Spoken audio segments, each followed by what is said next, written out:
Bueno, buenas tardes a todos y a todas. Qué gusto estar con ustedes y bueno, pues me voy a permitir hacer unas reflexiones.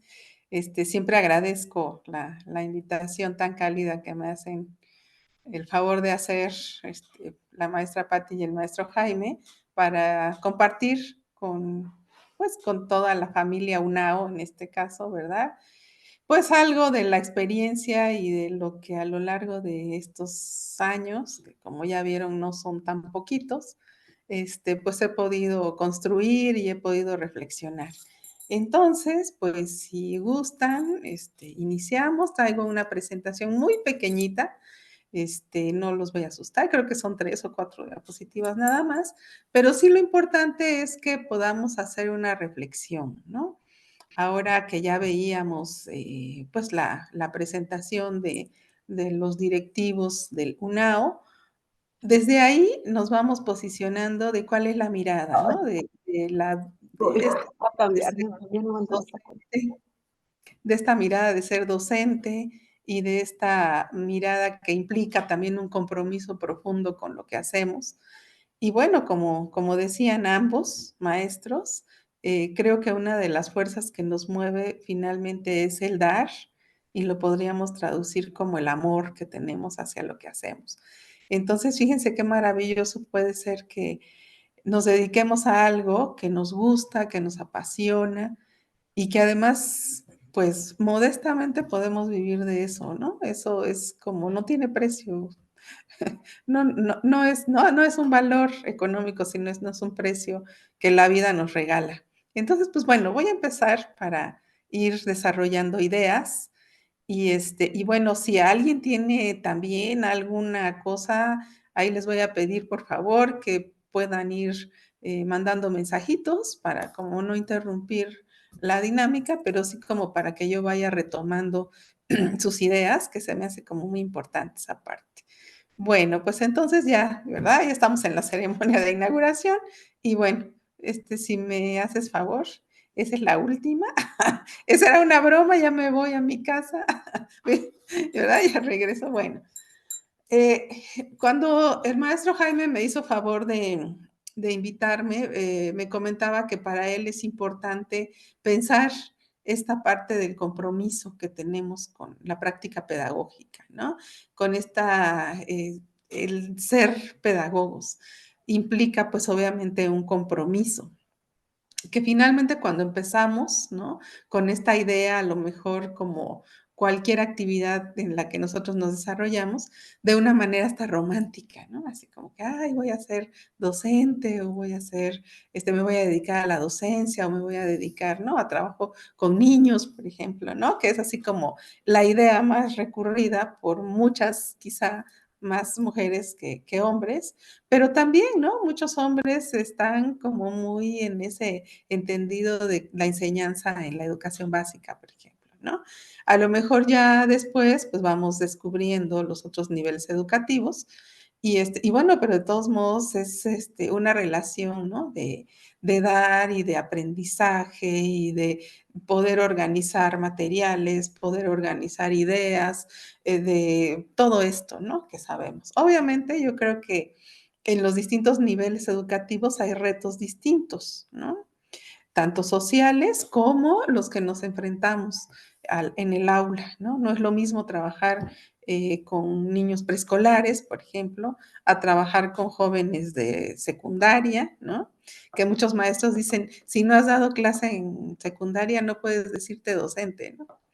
Y sí, es cierto, ¿no? El reto que hay ahí en la secundaria es tremendo, ¿no?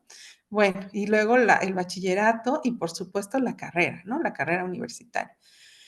Y en cada una de esas etapas, pues se va haciendo, hay retos, ¿no? El docente tiene retos, ¿no? A lo mejor en el preescolar es ganarse la confianza y el cariño y el amor de los niños preescolares para que puedan acceder al conocimiento y para que puedan integrarse a las actividades cotidianas y que le encuentren sentido a que si cantamos una canción tiene que haber un porqué, ¿verdad? ¿Para qué? En ese momento no lo entienden, pero yo creo, yo espero, yo esperaría que más adelante lo fueran construyendo, ¿no? En la escuela primaria, pues obviamente el reto fundamental, ¿no? Este compromiso que tenemos quienes nos dedicamos a cuestión pedagógica, pues es la enseñanza ya de conocimiento concreto, perdón, y todo lo que eso significa. Significa el conocimiento per se, pero también significa la técnica que tenemos que utilizar, ¿no? El método, tener claramente las cuestiones de desarrollo de cada uno de los niños, tener también esta posibilidad de mirar la diferencia, de mirar esta parte de la que no es tan normal, ¿no? De acuerdo a la curva de Gauss. Acordémonos, ¿no? Cuando se habla de normalidad, pues hay una curva arriba y entonces, bueno, los que están de un lado y los que están del otro, ¿no? Igual que nosotros, también como adultos. Entonces, toda esa imagen o todo ese mapa, pues también lo tenemos que tener, ¿no? Muy claro, claramente, pero también el compromiso de los programas, pero también la planeación, pero también los compañeros docentes, pero también las exigencias administrativas de nuestros supervisores, de nuestros directores. Entonces, bueno, pues finalmente vamos diciendo que este compromiso, pues va siendo como muy grande, ¿no? Y en muchos sentidos, ahorita que hablaban los maestros, ¿no? Pudiera ser que pensemos que nos rebasan, ¿no? Y que entonces estamos ya tan agotados que de repente decimos, bueno, ¿por dónde, no? O ya nos ponemos así en piloto automático y nos vamos así durante todos los años. Pero creo y me atrevo a decir que quienes estamos hoy aquí hemos tenido una reflexión profunda de nuestra práctica pedagógica, porque como ya comentaban los maestros, pues estamos en las noches, las tardes, los sábados, los domingos, ¿no? ¿Qué les cuento a ustedes, no? Entonces, toda esa parte es por el placer de conocer y de poder transformar nuestra práctica, ¿no? Obviamente por ahí muchos de los filósofos en la educación dicen, ¿no? Que el que tengamos más conocimientos necesariamente nos tendría que hacer mejores personas.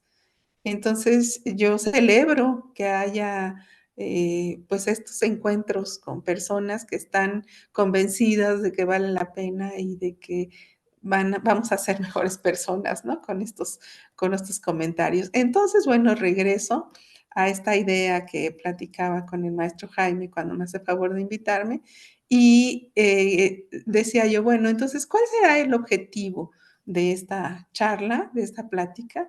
Pues es reflexionar precisamente, ¿no? Sobre el compromiso que tenemos los pedagogos, ¿no? De ser pedagogo o pedagoga.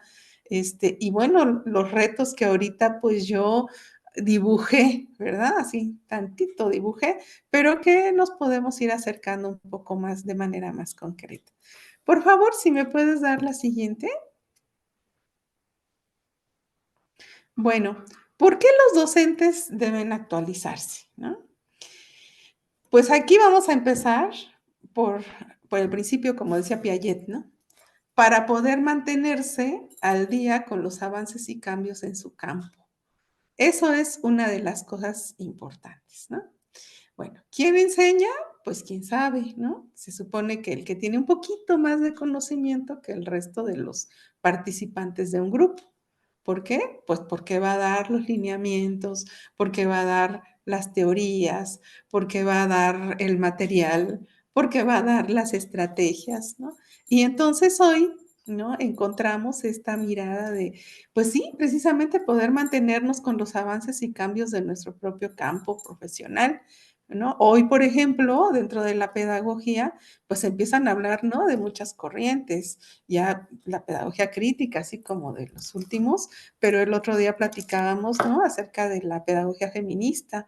Es un movimiento que está siendo muy interesante y que tendríamos, ¿no? Y además ahorita estamos más mujeres, ¿no? Entonces, que tendríamos que reivindicar también esa parte como una parte metodológica, crítica, científica, porque además eso, ¿no? También tendríamos que ser muy, muy claros en que es la enseñanza de niñitos, pues qué lindo y qué bonito y qué romántico, ¿no? Pudiéramos verlo, pero quienes sabemos, ¿no? Quienes hemos estudiado, quienes tratamos de entender las distintas teorías de desarrollo, de intervención, pues sabemos que atrás de ese trabajo que cada uno de los pedagogos y las pedagogas hacen, hay un montón de desarrollos teóricos que se ha hecho, ¿no? Que se participa tanto en estos conocimientos generales que yo decía al principio, ¿no? Primero conocer el desarrollo humano, ¿no? El desarrollo infantil, el desarrollo de los adolescentes, el desarrollo adulto, ¿no? Hoy tenemos teorías específicas que nos hablan de cómo aprende un niño, pero también de cómo aprendemos los adultos, ¿no? Y qué pasa con los adultos mayores, que eso también es una postura bastante más contemporánea, pero que nos da también herramientas para trabajar, ¿no? Con esto. Entonces, fíjense, no solo es mirar a la otra persona como eso, ¿no? Como un ser integral como persona, con todo lo que eso significa, mirar la sociedad, mirar este potencial de desarrollo humano, ¿no? Como se llama. Ahora, no solamente en cuanto a lo filo o lo ontogenético, sino en cuanto a lo social, que ese también es otro punto muy interesante, ¿no? Por ahí recuerdo alguna vez, y creo que si algunos de ustedes fueron mis estudiantes, me gusta comentarlo, que después de la guerra mundial, que termina en el 45, Vygotsky, bueno, hay un trabajo multidisciplinario en las Naciones Unidas y entonces tienen la brillante idea de decir, bueno, ¿por qué no proponemos que los grandes teóricos en este momento, que están vivos, se carteen, ¿no? Y entonces eso fue muy interesante porque así como los grandes genios de la época se cartearon, ¿no? Y entonces por ahí anda una carta que le manda Vygotsky a Piaget. Ya sabemos, ¿no? Que Piaget enfocó más su teoría de desarrollo como individual, ¿no? Pensando en todo el potencial que podíamos dar los adultos, pero que los niños podían ir desarrollando, ¿no? Así como muy natural, ¿no? Y entonces también conocemos, ¿no? La teoría de Vygotsky, en la que dice, bueno, sí, primero es adentro y después afuera, ¿no? Y afuera construimos con el colectivo y con la mirada de los otros, ¿no? Y bueno, la cuestión se podría poner mucho más filosófica, ¿no? Y decir, bueno, me reconozco en el otro, ¿no? Que eso es así como algo maravilloso de niños y de adultos, ¿no? Porque pues nosotros nos reconocemos a partir de los otros. Entonces yo sé que yo soy Marichiñas porque los otros me reconocen, ¿no? Bueno, y entonces regresando a la idea, Vygotsky le dice a Piaget que él está absolutamente de acuerdo con sus teorías, ¿no? Con las teorías del desarrollo, siempre y cuando los niños tengan las mismas condiciones de desarrollo, ¿no? Y yo creo que no le falta razón. Hoy en día, ¿no? Después de que vemos todos estos factores de desarrollo humano, pues obviamente, ¿no? Los objetivos sostenibles del 2030, regresamos a esa idea. ¿Qué importancia tiene los escenarios particulares en donde cada uno de nuestros estudiantes pues se desarrolla, ¿no? Entonces, todo eso, ¿no? Tenemos que tenerlo muy presente. Todos esos cambios que tenemos, ¿no? En cuanto a este campo profesional, igual las tecnologías, ¿no? Cómo detectar plagios, ¿no? De repente decimos, híjole, es que ese trabajo está padrísimo, ¿no? Y entonces si nosotros no sabemos meter los documentos, ¿no? En estos analizadores de revisiones, pues pues imagínense, ¿no? ¿Cómo quedamos como docentes? Em, o otras tecnologías, ¿no? Como podemos incorporarlas, por supuesto, a nuestras planeaciones, a lo que los estudiantes hacen, o incluso, por ejemplo, cuando trabajamos en licenciatura, muchos jóvenes, los primeros días sobre todo, ¿no? Son así como los encargados de, así de, antes decíamos de echar buscapiés, no sé ahora cómo se diga, pero así como a ver si es cierto que sabe, ¿no? Y entonces eso también es muy lindo, ¿no? Porque entonces es como ese ejercicio de nosotros, si no estamos actualizados, híjole, pues obviamente no podemos saberlo todo, ¿no? Y eso es, pues también es válido totalmente, Pero bueno, si se supone que nosotros estamos desarrollando algún tema, tendríamos al menos, ¿no? Que saber, que recuperar toda esta parte, ¿no? Entonces, desde nuestro pecado de origen, como decía un queridísimo maestro mío, ¿no? Que es nuestra primera formación, desde ahí tendríamos, ¿no? Que estar pensando estos campos disciplinares, ¿no? Porque, bueno, también muchos profesionales se dedican a la cuestión pedagógica sin ser, ¿no? Su primer acercamiento, esto, ¿no? Pueden tener cualquier disciplina. Y entonces mucho, por ejemplo, de lo que se escucha en los maestros universitarios es, yo no me formé como docente, ¿no? Yo no me formé como pedagogo. Quienes tuvimos la fortuna de formarnos primero como pedagogos, pues lo tenemos más fácil, ¿no? Mucho más fácil. Pero quienes no, o sea, están en un reto maravilloso y que bueno, yo también los felicito y los reconozco, ¿no? Pero sí, esta idea de estos cambios, ¿no? Que tiene también la profesión, la terminología, por ejemplo, ¿no?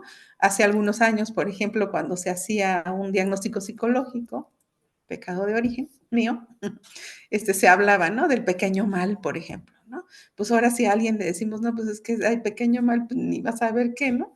Es pequeño, ¿por qué? Porque estaba el diagnóstico cortito, o ¿por qué? ¿No? Entonces, toda esa parte, pues sí es importante, ¿no? Saber, obviamente el campo de conocimiento que tenemos es, híjole, bien grande, ¿no? Y como digo, no, este es un compromisote que tenemos los docentes, ¿no? Obviamente, actualmente pues no podemos saberlo todo. Y eso también muchos de los pedagogos famosos comentan, ¿no? También el docente es falible. Y eso, aprender eso, ¿no? De que no lo sabemos todo y de que lo podemos buscar en conjunto con nuestros estudiantes, pues por supuesto que también es un avance metodológico en, en la enseñanza misma, ¿no? Bueno, me voy a ir al siguiente punto para no aburrirlos tanto. Y bueno, también para qué nos debemos actualizar, ¿no? Pues esto también, las nuevas metodologías de la enseñanza, las tecnologías educativas y las tendencias en la educación. Ya comentaba yo muy brevemente hace rato de todas estas nuevas miradas que tenemos para organizar los materiales, para poder intervenir pedagógicamente en ¿no? En alguna materia en particular, pues también podemos hoy hacer uso de las tecnologías. Lo que estamos haciendo en este momento, ¿no? Hace 7 años, 5 años, pues esto no hubiera podido ser, ¿no? Y ahorita ya estamos tan familiarizados con eso que, bueno, algo bueno nos dejó la pandemia, ¿no? Pero lo triste sería regresar de la pandemia y pensar que nuestra práctica pedagógica no cambió. Ese sí sería un error, ¿no? Un error grandísimo, porque entonces tendríamos que considerar otras tantas cosas que nos dejó la pandemia en cuanto a qué pasó con los estudiantes, qué pasó con nosotros como docentes, cómo llegamos finalmente a ese agotamiento terrible, ¿no? Porque además a veces se abusaba de estas tecnologías, ¿no? A las 8, 9, 10 de la noche te avisaban que ibas a tener una reunión al otro día, ¿no? Entonces, cosas que, por ejemplo, ahora que regresamos, pues podemos decir, ya salí, ¿no? De la universidad, ya salí del trabajo y bueno, nos tiene que permitir, ¿no? Así como que hacer otra vez esta organización, que de repente estas plataformas pueden irrumpir mucho, ¿no? En la vida de uno. Y bueno, también, ¿no? Eso es como interesante. El otro punto que quisiera yo recuperar es esta parte de la actualización constante, ¿no?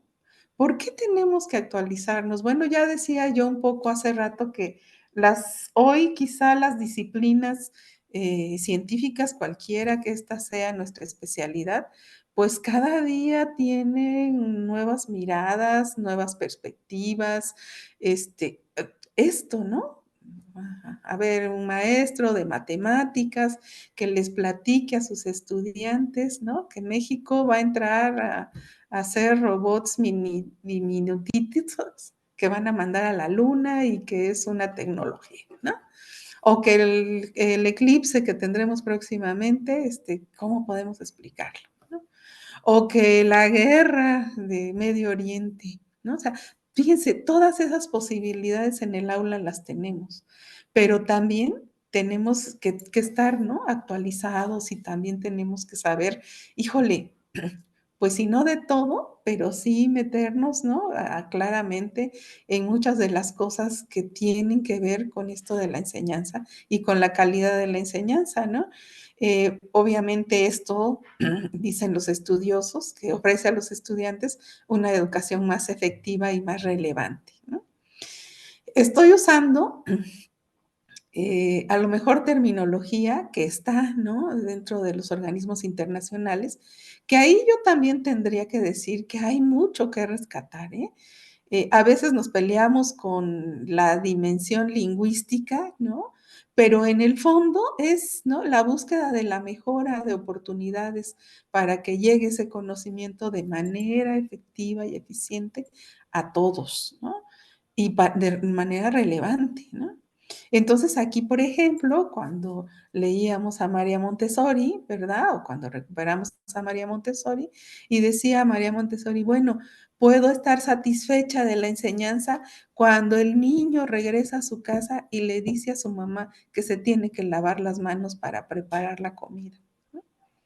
Entonces, fíjense, qué trascendente puede llegar a ser.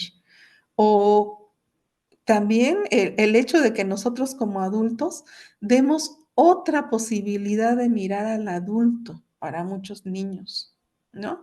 Hay adultos que, ¿no? Que se comprometen, pero que son afectivos, pero que te pueden resolver, pero que te respetan. O sea, todo ese compromiso que también tenemos, ¿no?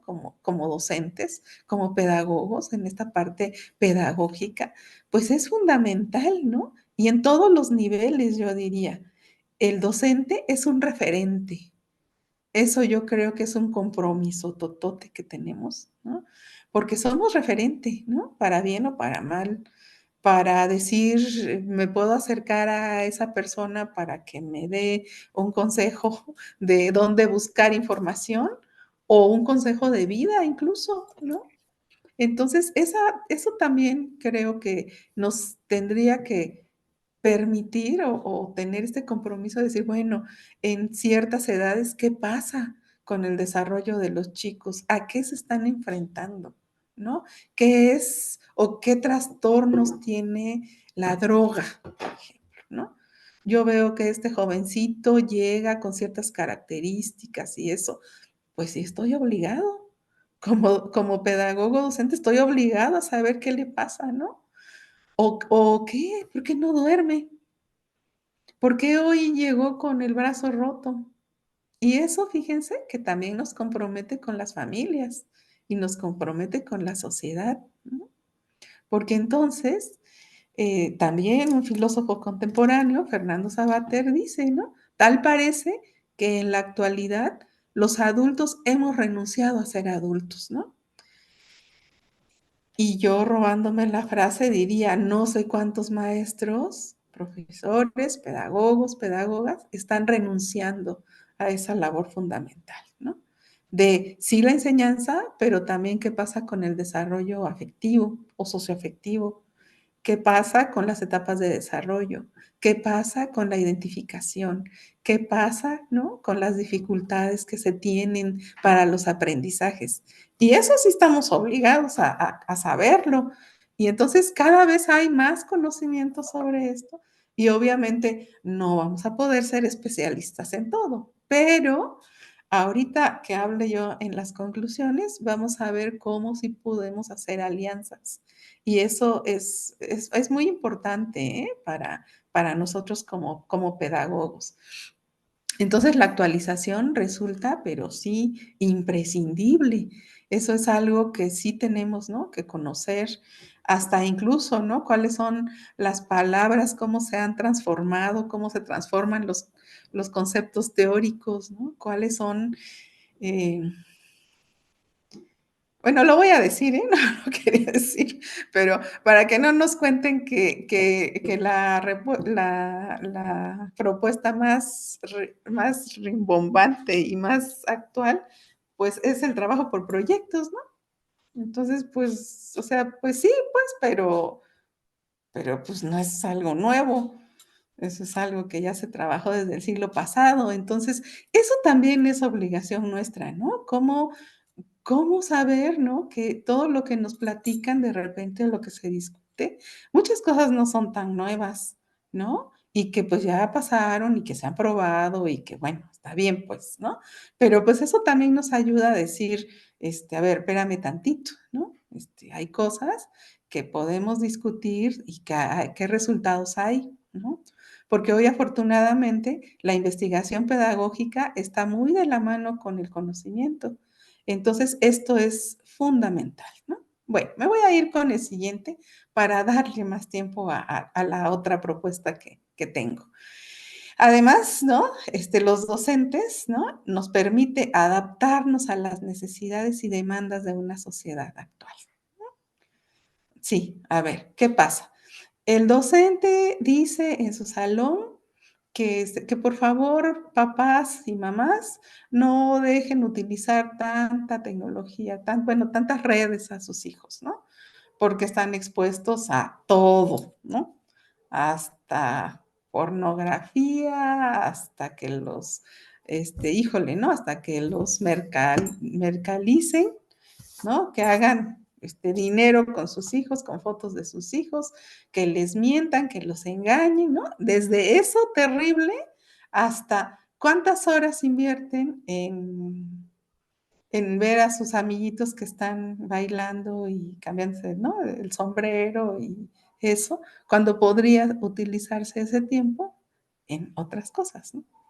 Como en abrir un libro, por ejemplo, ¿no? O sea, pero qué tanto estas necesidades actuales, ¿no? Que tenemos como sociedad, pues están imperando. Y qué tanto la escuela y nosotros los docentes, los pedagogos, no nos hemos planteado qué hacer al respecto. ¿No? O sea, ¿por qué ya no le puedo decir nada a los niños? Porque si no me echan a los derechos humanos, ¿no? A ver, ¿no? Expliquemos primero cómo surgen los derechos humanos, por qué se hacen, ¿no? Sabemos, ¿no? Que todos los que tenemos derechos tenemos obligaciones. ¿Estamos enseñando eso a las generaciones? ¿O estamos diciendo, ah, no, pues tú tienes derecho a todo, ¿no? A dejar la familia, abandonar a los hijos, a ¿sí? O sea, sí, así como pedagogos, ¿sí pensaríamos eso? O sea, yo creo que es momento de replantearnos muchas cosas, ¿no? O sea, ¿cuáles son las demandas sociales reales, no? ¿Por qué los noticieros nos ponen todos los días esas escenas horripilantes? En algún momento esos chicos que participan en esas ejecuciones y en eso, bueno, yo espero que hayan estado en una escuela, pero ¿qué hizo la escuela? ¿No? O sea, lo simple decía, pues no hizo nada, ¿no? Pues, ¿qué hacen los maestros? Nada, nomás cobran. Pues no es cierto. O sea, atrás de eso hay todo un sistema, ¿no? Todo un sistema. Entonces, que eso sí tendríamos, ¿no? Como pedagogos que reflexionarlo profundamente, ¿no? ¿Qué es ser padre hoy en día? ¿No? ¿Qué es ser madre hoy en día? ¿Qué es ser familia cuando las familias están cambiando, ¿no? Hace 10 años, ¿no? Bueno, un poco más, a lo mejor, hace 20 años, en un salón de clases había un niño, ¿no? Que era hijo de padres divorciados, por ejemplo, ¿no? Hoy en día creo que se han cambiado los roles, ¿no? Hay un niño que los papás siguen casados, ¿no? Y todos los demás son divorciados. No estoy haciendo juicios de valor, ¿eh? Estoy describiendo lo que está sucediendo en nuestra sociedad. Y como pedagoga, como maestra, pues tenemos la obligación, ¿no? Todos, de explicarnos qué es lo que está sucediendo, en esta sociedad y entonces cómo queremos, ¿no? O sea, ¿cuál es la meta final de la educación, ¿no? Hacer mejores seres humanos, hacer seres humanos reflexivos, hacer seres humanos que tomen decisiones que no vayan en contra de su propia integridad. Mm, Fíjense, ¿eh? O sea, y eso y el conocimiento, ¿no? Porque pues también, ¿no? Tenemos que hacer exámenes y los niños tienen que saber leer y saber sumar y multiplicar y las teorías de desarrollo y desde donde estemos, ¿no? También, ¿verdad? La raíz cuadrada, ¿qué son las fuerzas G? No sé, o sea, desde cada quien, desde su propia especialidad, pues tiene que, ¿no? Pero entonces regreso nuevamente a las demandas de la sociedad, ¿no? Como también, ¿no? Cuando uno estudia cuestiones de planificación escolar, dicen, ¿no? Muy claramente, las escuelas que no son capaces de mirar su entorno están condenadas al fracaso. Entonces, a ver, ¿no? ¿Dónde está la escuela en donde estoy? ¿Qué es lo que hay, no? No es lo mismo una práctica en una ciudad, por ejemplo, ¿no? Aquí en Oaxaca, por ejemplo, en el centro de la ciudad, a una escuela que está, pues, por Montoya, ¿no? O que está cerca de la barda perimetral de Monte Albán, por ejemplo. A mí me tocó ir en alguna ocasión ahí a trabajar en algún jardín de niños, ¿no? Y la instrucción de la supervisora era: nadie sale solo. Y salíamos a las 12 del día, ¿eh? O sea, ¿cómo no mirar ese entorno? ¿Cómo no plantearnos qué hacer desde la docencia con esos niños que viven ahí? Y bueno, lo comento como anécdota, pero yo sé que cada uno de ustedes tiene experiencias, pues también que pudieran ser como muy enriquecedoras, ¿no? Para esto. Entonces, si no podemos adaptarnos a las necesidades sociales, ¿no? Que están además en constante evolución, me regreso a la idea inicial de los papás juntos y los papás divorciados, bueno, ahora tenemos otro fenómeno, ¿no? Vamos a ver cada día más que vamos a tener niños de dos mamás o de dos papás y que también, ¿no? Tienen el derecho a la educación, tienen el derecho al respeto, tienen el derecho a todas las garantías individuales, ¿no? Como se dice, ¿no?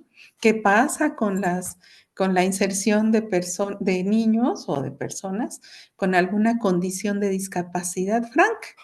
O aquellos que no tienen una discapacidad franca, pero que tienen un trastorno o que tienen una enfermedad rara. Mañana es el día de las enfermedades raras, ¿no? Entonces, bueno, de hecho es el 29 de febrero, porque es un día raro, ¿no? También. Entonces tiene mucho sentido, ¿verdad? Pero entonces, bueno, como docentes estamos obligados, si nos llega un niño con ciertas características, pues mínimo tenemos que profundizar en qué tiene, ¿no? O sea, ¿cuál de todas las enfermedades raras tiene? ¿Y yo qué puedo hacer? Entonces, ese también es un compromiso totote que tenemos, ¿no? Como docentes. Bueno, y entonces también, ¿no? Otro de los desafíos que tenemos, ¿no? Los docentes en cuanto a la actualización es preparar a los estudiantes para enfrentarse a los desafíos futuros, ¿no? Y fíjense cómo esto ya lo veían los pedagogos mexicanos de cuando surgió la Secretaría de Educación Pública en el 21 del siglo pasado, ¿no? O sea, ¿cómo le vamos a hacer, no?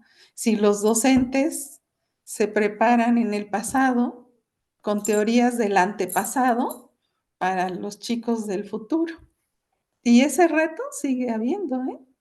Por eso la actualización tiene que ser así como muy constante, porque obviamente nosotros estamos parados, como decía Newton, en hombros de gigantes, pero del pasado, ¿no?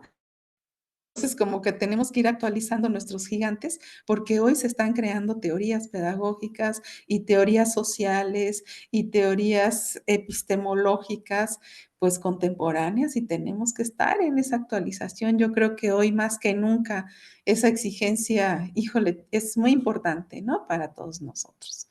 Bueno, pues voy a seguir con la otra diapositiva, por favor, para poder ir cerrando, ¿no? Algunas conclusiones. Y fíjense que me hicieron trampa, ¿eh? Porque yo puse la presentación para que apareciera una a una, pero bueno, ya están todas, no importa. La adaptación, decía Piaget, ¿no? También es sinónimo de inteligencia. Bueno, para concluir esto, y bueno, que sí me gustaría muchísimo que después de esto pudiéramos tener algún intercambio, ¿no? Yo creo que eso sería como lo más rico de esto, es, ¿no? Que fíjense, el docente, yo puedo decir, es una identidad solitaria. Hay muchos autores que dicen, ¿no? Que una de las profesiones más solitarias es ser docente. Y sí es cierto, ¿no? Porque está uno solito en el aula. O sea, los que se pueden aliar son los estudiantes, ¿no? Pero nosotros estamos solitos. Y entonces, esa identidad solitaria a veces la vamos construyendo también en solitario. Y eso puede ser pues muy agobiante, ¿no? Porque de repente decimos, en el mejor de los casos a nuestros amigos cercanos, ¿no? Amigas, les decimos, oye, ¿y cómo le estás haciendo? Estoy pensando hacer esto, o tú cómo has hecho, ¿no? Estos intercambios. Entonces, pues, en el mejor de los casos y en el peor de los casos, pues solos, ¿no? Porque nos exponemos, ¿no? Así entre comillas, ¿no? A que los otros digan, ay, pues ni sabe, ¿no? Entonces, ¿qué hace aquí? ¿Por qué usurpa un lugar que podría tener otro? También ahí a veces nos enfrentamos a muchos egos, ¿no? En la profesión, que también yo digo, yo creo, estoy convencida que en la medida en que uno va conociendo más, pues te vuelves más humilde, caramba, porque te das cuenta que no sabes tanto, ¿no? O sea, y que alguien puede saber más que tú, o que tus propios estudiantes pueden saber más que tú, ¿no? En muchas investigaciones sociales que se han hecho respecto a la escuela, esto queda muy de manifiesto, ¿no? El maestro es una figura solitaria y cuando hay espacios para aparentemente hacer trabajo pedagógico, se dedican a otra cosa, ¿no? Hoy que aparentemente parece que esto que funciona como los consejos técnicos una vez al mes, ¿no? En la educación básica, que la idea es pues muy buena, ¿no? Pero de repente es, ¿no? O sea, ¿qué vamos a hacer para la kermés? ¿Qué vamos a preparar para el día 10 de mayo? ¿Qué papá no ha pagado su cuota? ¿Quién va a ir a la marcha sindical? ¿Quién va a hacer algo? Pero no pedagógico, ¿no? Obviamente no podemos quitarnos, ¿no? Que la vida es, la escuela es una vida completa, pero fíjense, se le da menos tiempo a la cuestión pedagógica, de intercambio pedagógico, y eso es muy grave. Y yo creo que nosotros en este espacio podríamos empezar, ¿no? A pedir, oigan, podemos dedicarle horas exclusivamente a la cuestión pedagógica, a ver qué podemos hacer, cómo le vamos a hacer, para atender cualquier demanda social o académica que tenga nuestra escuela. Entonces, pues eso también, ¿no? Son logros que van desde dentro. Bueno, como segunda conclusión, quisiera yo dejarles esta parte de la mejora de la práctica profesional tiene necesariamente la tarea de incorporarnos a una comunidad de estudio. No hay de otra, ¿eh? Y a veces no la encontramos en la escuela donde trabajamos, pues, ¿no? A veces tenemos que buscar otros escenarios en donde otros docentes estamos, ¿no? Necesitados de discutir académicamente, de decir, bueno, hoy vamos a leer esto, hoy vamos a intercambiar estos textos, hoy tenemos un problema, voy a decir cualquier cosa, bueno, no es cualquier cosa, pero digo como ejemplo, un problema de consumo de sustancias, ¿no? En la escuela. Pues a ver, ¿no? ¿Quién tiene libros? ¿A quién podemos acercarnos para que nos venga a dar una capacitación? Para que podamos hacer lecturas reflexivas, que podamos llegar a implementar algo, ¿no? Entonces, eso, fíjense, esas comunidades de estudio pueden estar en nuestra propia escuela o no. o las podemos nosotros crear, o institutos como este, ¿no? Pueden ser espacios en donde nosotros podamos, ¿no? Ir y discutir y platicar sobre temas que nos conciernen, ¿no? O a nuestros colectivos escolares. Entonces, afortunadamente, yo creo que Oaxaca es un lugar sensible, ¿no? Y muchos de nosotros nos hacen favor, ¿no? De invitarnos a veces a las escuelas para poder trabajar con los consejos técnicos temas que se requieran. Pero si yo llego a la conclusión de que para mejorar nuestra práctica, necesariamente tendríamos que incorporarnos a una comunidad de estudio, ¿no? Porque no sabemos todo hoy. Ya comentaba yo hace rato, es difícil tener dominio así de absolutamente todo, ¿no? Entonces, pues sí, ahí creo que tenemos una gran tarea, ¿no?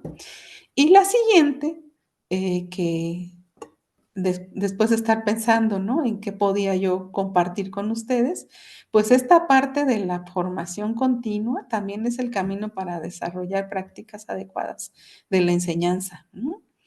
Porque les decía yo, bueno, ¿hace cuánto tiempo estudiamos? ¿No? ¿Hace cuánto tiempo están estas prácticas? Y ahora, ¿no? ¿Cómo se dan las prácticas, no? ¿Qué es lo que nos piden las planeaciones? Por ejemplo, si queremos ser así como muy formales, ¿no? En cuanto a esto, que también tenemos que cubrir esa parte de la planeación, ¿no? ¿Cuáles son las nuevas tendencias en las planeaciones, por ejemplo, ¿no? En las planeaciones estratégicas. Y fíjense que pasa algo muy interesante con esto, porque cuando estaba hace unos meses, años, esta discusión de la nueva escuela mexicana, por ejemplo, ¿no? Todas las discusiones que había, me tocó escuchar a un doctor que decía, bueno, no nos preocupemos tanto, los maestros de todos modos van a seguir sacando sus hojas amarillas, ¿no? Y entonces, bueno, sí es cierto, o sea, ¿qué te ha funcionado? De que ya se hicieron amarillas las hojas, ¿no? Pero ¿qué te ha funcionado todos estos años? Y cómo entonces no hay en realidad una apropiación de los nuevos modelos, si no siguen siendo las mismas técnicas. Con esto no quiero decir que no funcionen, ¿eh? Pero que tendría que haber un trabajo sistemático, ¿no? Así como de investigación educativa para ver por qué ciertas prácticas, aunque aparezcan tradicionales, funcionen, ¿no? Quizá, y aquí reflexiono, me atrevo a pensar en voz alta, quizá porque antes se tenía muy claro que el maestro era el que tenía el control del conocimiento y cómo lo iba a dar, ¿no? Un poco eso, pero bueno, obviamente se sacrifican otras cosas, pero bueno, ¿no? Funciona en cuestión de aprendizajes.